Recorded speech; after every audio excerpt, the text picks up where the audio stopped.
Uma distribuição BV Filmes.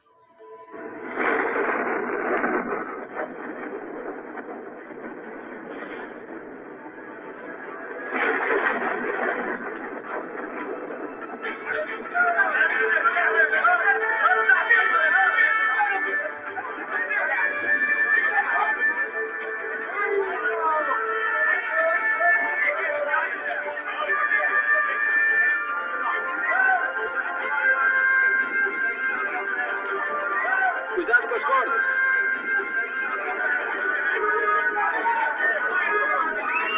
Não! Levantem isso! Chame o médico.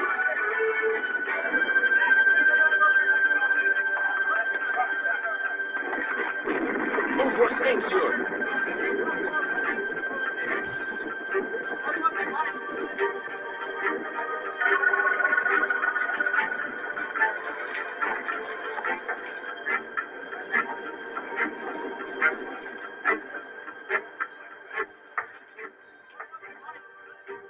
Lucas foi um dos primeiros não-judeus a se converter ao cristianismo, um companheiro valioso e leal do apóstolo Paulo. Viajaram muito juntos por todo o Oriente Médio e Europa.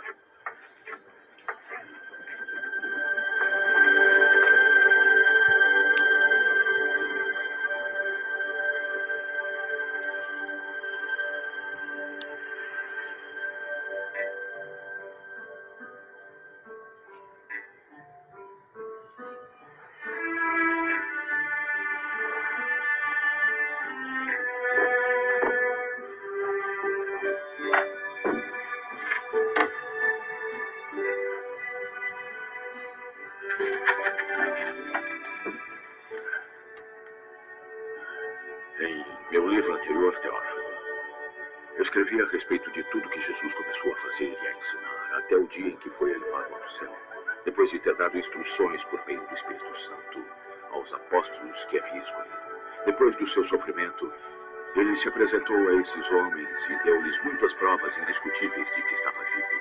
Apareceu-lhes por um período de 40 dias, falando-lhes acerca do reino de Deus.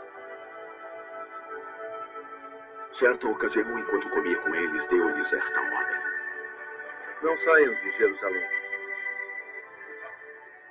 mas esperem pela promessa de meu Pai, da qual lhes falei. Pois João batizou com água, mas dentro de poucos dias vocês serão batizados com o Espírito Santo.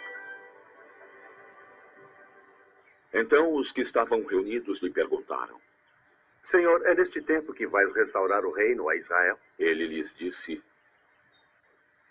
Não lhes compete saber os tempos ou datas que o Pai estabeleceu pela sua própria autoridade. Mas receberão poder quando o Espírito Santo descer sobre vocês.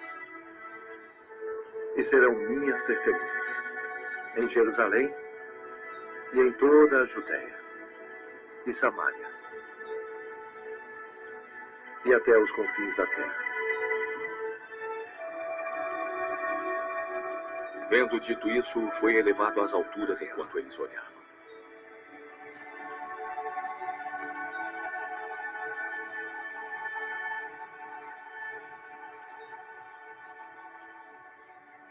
E uma nuvem o encobriu da vista deles. Eles ficaram olhando atentamente para o céu enquanto ele subia, quando de repente surgiram diante deles 2 homens vestidos de branco. Galileus, Eles disseram: por que estão olhando para o céu? Este mesmo Jesus, que dentre vocês foi elevado ao céu, voltará da mesma forma como o viram subir.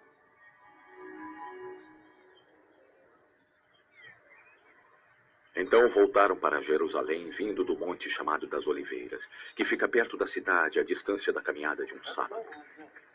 Quando chegaram, subiram ao aposento onde estavam hospedados. Achavam-se presentes Pedro, João, Tiago e André, Filipe, Tomé, Bartolomeu e Mateus, Tiago, filho de Alfeu, Simão, o Zelote e Judas, filho de Tiago.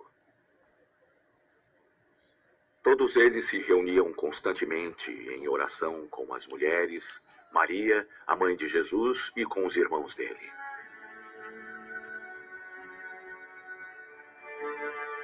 Naqueles dias, Pedro levantou-se entre os irmãos um grupo de aproximadamente 120 pessoas e disse: Era necessário que se cumprisse a Escritura, que o Espírito Santo predisse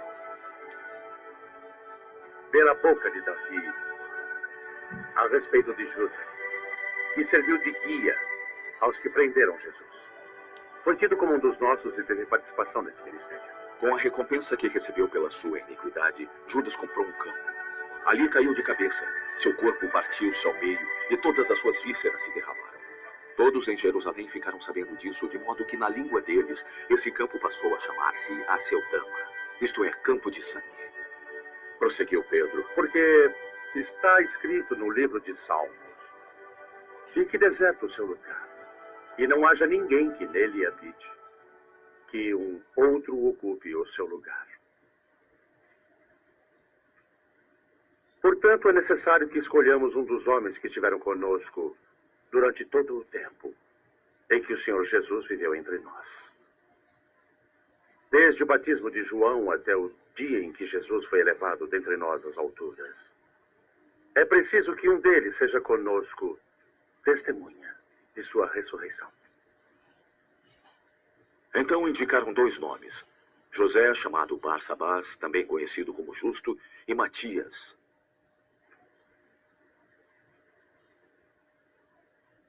Depois oraram: Senhor, conheces nosso coração. Mostra-nos qual destes homens se escolheu para assumir o ministério apostólico que Judas abandonou, indo para o lugar que lhe era devido. Então tiraram sortes, e a sorte caiu sobre Matias. Assim ele foi acrescentado aos 11 apóstolos.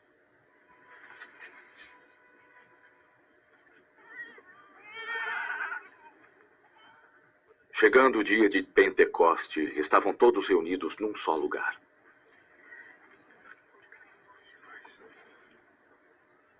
De repente veio do céu um som como de um vento muito forte e encheu toda a casa na qual estavam assentados.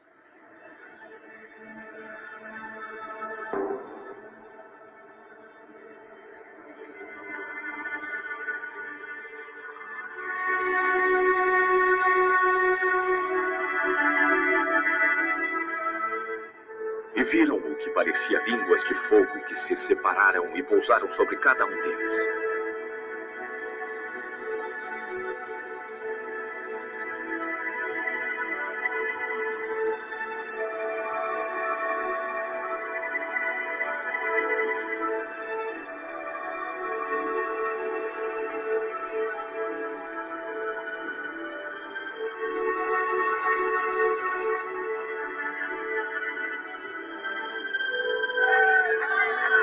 Todos ficaram cheios do Espírito Santo e começaram a falar noutras línguas conforme o Espírito os capacitava.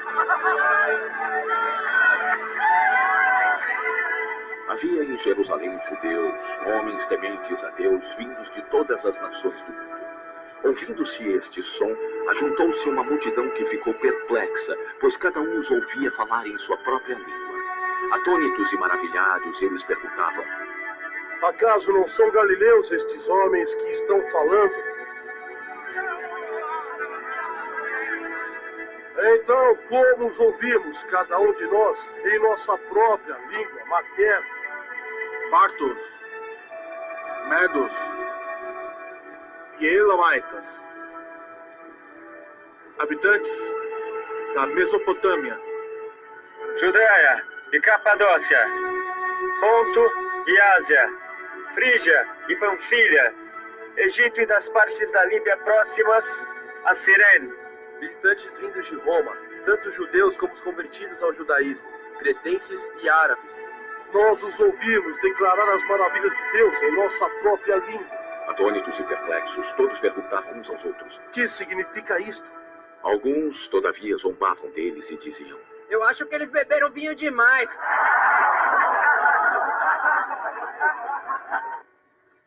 Então Pedro levantou-se com os 11 e em alta voz dirigiu-se à multidão: homens da Judeia e todos os que vivem em Jerusalém, deixe-me explicar-lhes isto.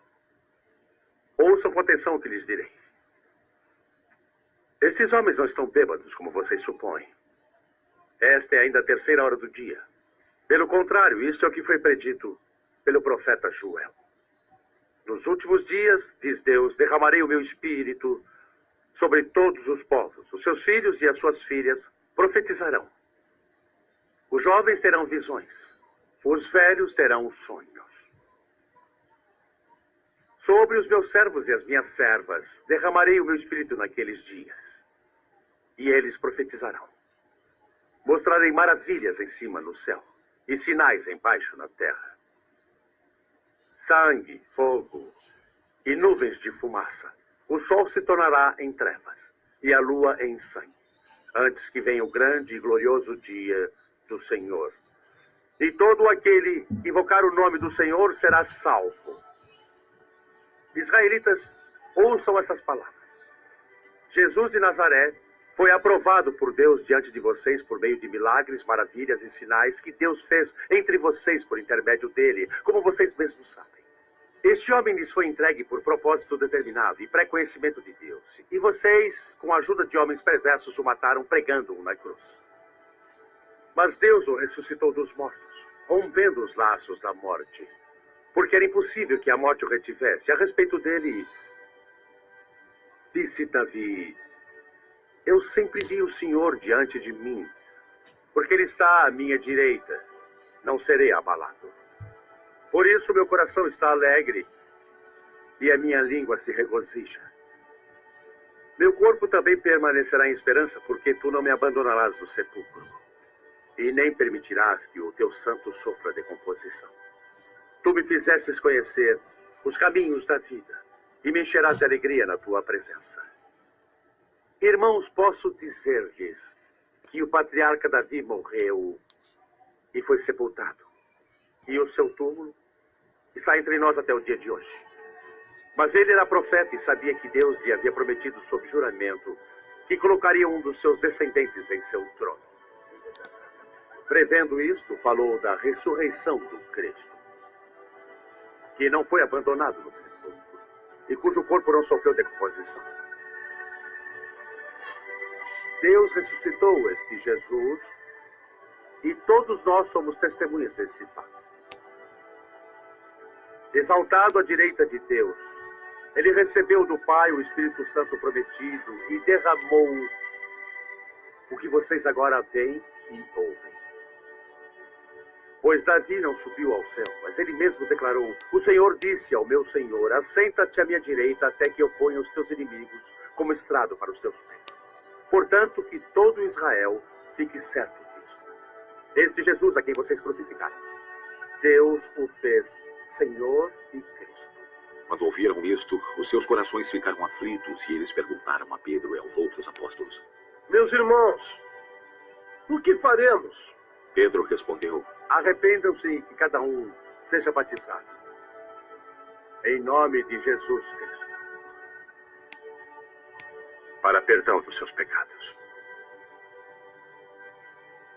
E receberão o dom do Espírito Santo, pois a promessa é para vocês, para os seus filhos, para todos os que estão longe, e quantos o Senhor nosso Deus chamar.